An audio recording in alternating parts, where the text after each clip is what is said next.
it's great to meet you. I'm Matthew. I'm in ninth grade at San Ramon, just a school around Oh, San okay. Ramon. I mean, it's nice to meet you. I read about your bio. I mean, you seem like a really interesting person. My brother's actually doing mechanical engineering at UCLA. Who is?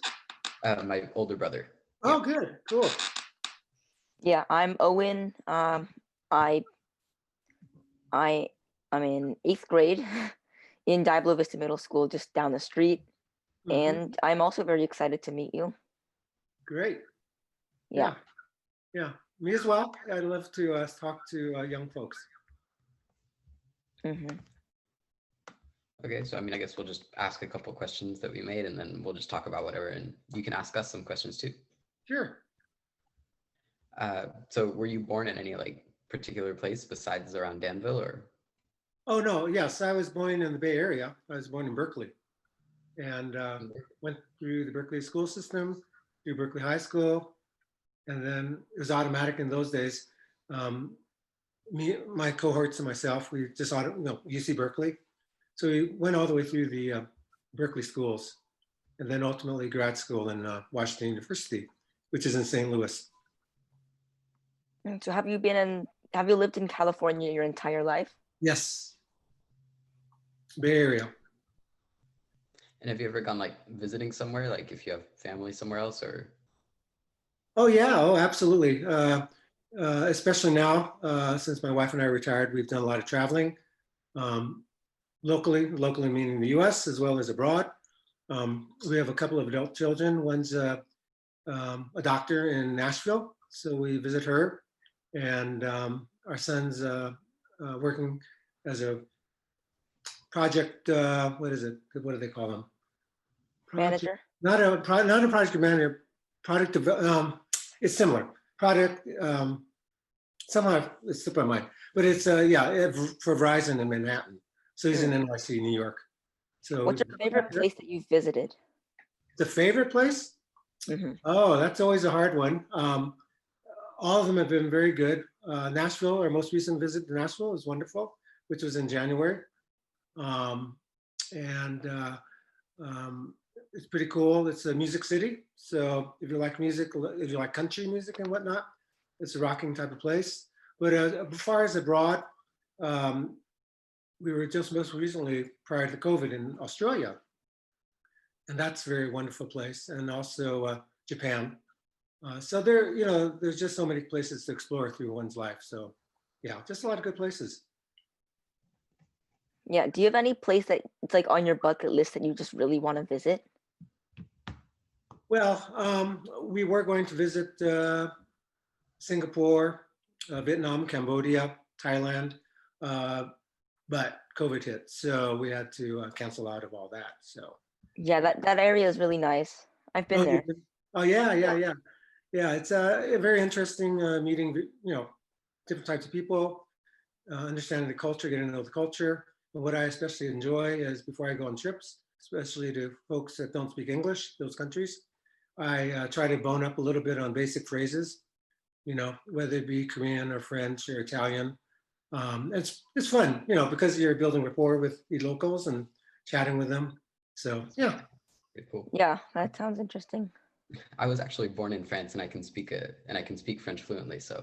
Oh, so it's Faye. Is it Faye? I can't see well. My name would be Faye Faber. Yeah. Yeah, Faye Faber. Oh yeah. Cool. Yeah, very nice. So I heard you like dancing. How did that come about?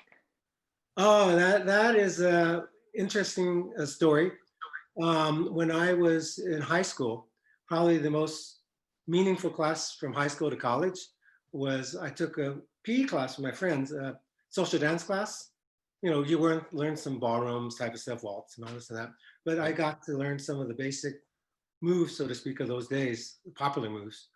So that carried me into college on the social scene. So I highly recommend it because you end up being more uninhibited when you're in college, if you're meeting folks and whatnot, dancing and whatnot.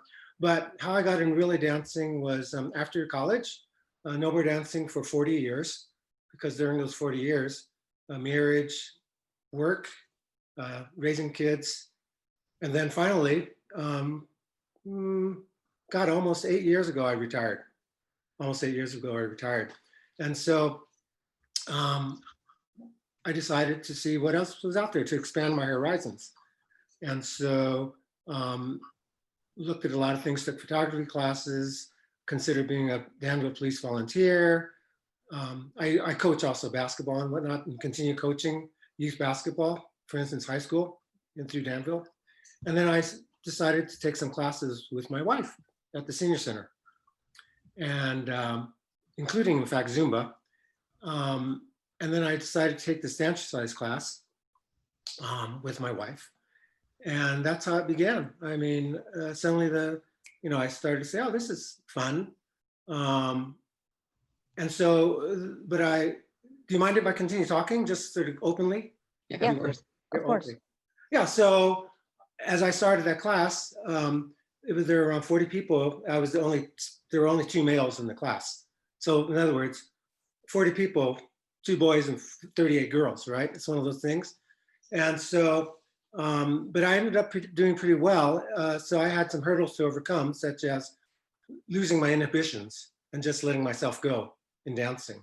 Not worrying what people, that there are women around, because many of the men at my age they're not into dancing. So, so I had to overcome that, and I found I was pretty good, built confidence, and it's line dancing. If you're familiar with line dancing, are you familiar with line dancing? I think Not actually, really. Oh, in my okay. school, Yeah, we would do sure. So the net of it is, there's couples dancing, waltz, foxtrot, and all that. Then there's line dancing, which is really good because you don't need a partner, and you can get with other folks and line up in lines and listen to music. And there are predetermined steps to the dances, choreography, ranging up to 32 to 64 counts. Not that I want to get into details, but anyway. It was rather interesting, line dancing, because you have to use your mind, especially when we're older like I am. It's good to keep the mind active. And so you're always thinking about the beat, you're thinking about the steps, you have to think about the styling, all that. But then also it's very good because you're doing something physical. You're jumping, if you want to jump, you're jumping, you're moving around, turning, things like that. So good for the balance. And of course, music is something that really can be a positive influence for one's happiness. Music and dance, express yourself and dance to the music. Like if you hear a good song on the radio, then, dance to the type of thing, you feel good, that type of thing. And then especially for seniors, the social aspect, being with each other in class, building friendships and getting to know each other. So so that's how I got into dancing. And so the net of it is I progressed from a student to being a teacher of the class that I initially started in for the last 4 years, called Dance Exercise at the Senior Center. And then also took on that role for San Ramon Senior Center. So I teach classes that are beginner to intermediate to advanced, so all levels. So it's just a lot of fun. And what it is I think for all the seniors, the friends and everyone that do this, it keeps us young at heart. And in fact, you'd be surprised, line dancing started with country music. So you'll think, but it's expanded to contemporary music. So, I mean, my most recent dances and videos have been like, BTS, Dynamite. I don't know if have you heard of Dynamite, BTS? It's a Korean K-pop group. So I danced to Dynamite, Demi Lovato. That was one of my more recent ones. Okay, Not to Be Okay. Jerusalem. I don't know if you're familiar with those, but so it just makes you, just feel more alive or whatever, makes you happy, or at least makes me happy. I think a lot of people nowadays think like that type of like line dancing stuff like that is all like in the past, but really you can do it to any music you want, right? Exactly. In fact, I'll put in a plug for myself. Leah will probably get a kick out of this, or maybe she won't. I'll put a plug in. So I've been doing Instagram for 2 years, I think. My son said, Dad, why don't you get an account on Instagram? Might be interesting. So I did that, and some of my postings are definitely dance. Well, most of them now are dance related. But so I decided around a year ago to get into YouTube and try that out as a social media vehicle. And so now I have a YouTube channel where I post once or twice a week the dances. Um, and it's really good for me because it allows me to have a record for future when I look back, what I've done. But also allows people to hopefully, especially in this time of COVID, to have some levity in their lives by looking at the dances, because I try to choose happy dances with a little beat and whatnot, take their mind off of what's going on out there. And so I've gotten some feedback that some people are happy to, actually become happier when they see the videos. So yeah, that's allowed me as well to understand social media and perhaps what you folks are involved with, if you are involved with social media to any degree, and how perhaps companies as well, use the data and analyze it and see when's the best time to post and blah, blah, blah, blah, all that type of stuff. So yeah, it's been very good for me. So yeah, so line dancing is my passion and I enjoy talking about it, and I could talk about it forever. So I better stop. Do you have to memorize all of the steps? Absolutely. Yeah. I encourage you to go to @Reggie Kwan on Instagram. Look me up at ReggieKwan. That's on Instagram. And my YouTube channel is Reggie Kwan Line Dance. So you'll see all the stuff that I've done. And yeah, so it just goes to show that you can really, even at this age, enjoy life. In fact, I would say that right now is one of the happier times of my life. I mean, you know what I mean? Yeah. So maybe Yeah. you don't. Well, you guys are young, but you'll progress through life. So. Yeah. Would you mind telling us about? Excuse me? Go ahead. Oh, would you mind telling us about your career? Oh yeah, sure. So I started, I got my degrees in bioengineering, which was in those days very early stages of bioengineering. Bioengineering now is very, very, very much research oriented. But in those days is much less so. And so ultimately I got a degree, a bachelor's degree in bioengineering. And then I went for electrical engineering master's with an emphasis in working in a hospital as an engineer. So what I did then was I went to work for several years at a hospital in Los Angeles as an engineer in the hospital, working with doctors and nurses on, electrical safety, equipment evaluations for purchases, things of that sort. But then I decided that I needed more of the technology. And so I made a change to straight technology, working for IBM for many, many years. And there I was engineer that worked on what they call mainframe storage devices, which are legacy old stuff that in the old days was a source for the computers to store the data and pull off the data. Now, of course, now they use the cloud, which has a lot of that too. There's some of that still around.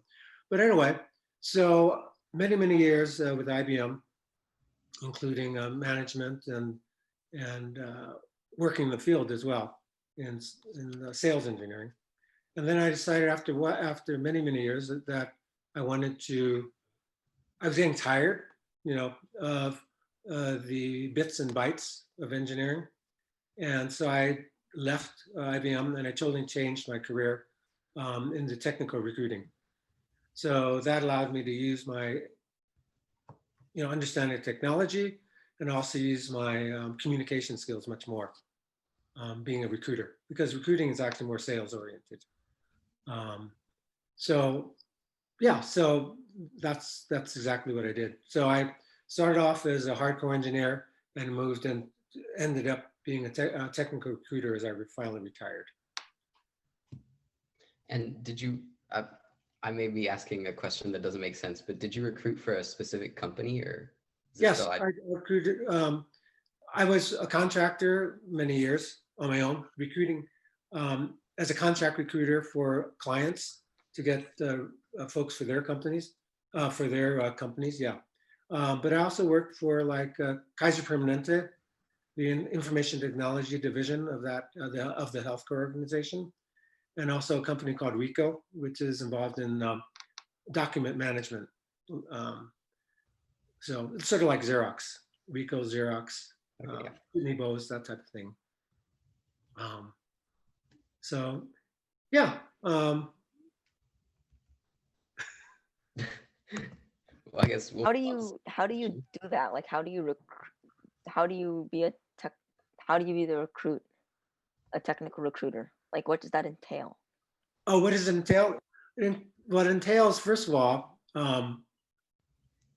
you're hooked up with a client or your own internal customer in the place where you work, and they have needs. They have to fill a software development position, for instance.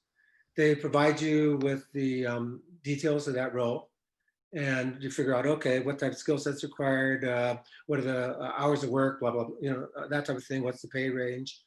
And then you start searching, you know. Nowadays, there's of course LinkedIn. A lot of people are everything's internet based now for the most part.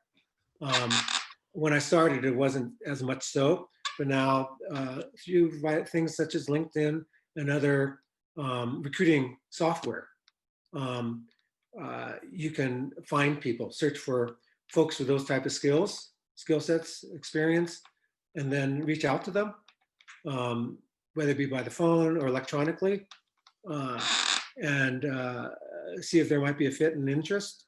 And then ultimately, if there is, doing a pre-screen, then bringing them in for the actual interviews with the internal customers or the customers that want to fill that position within their organizations.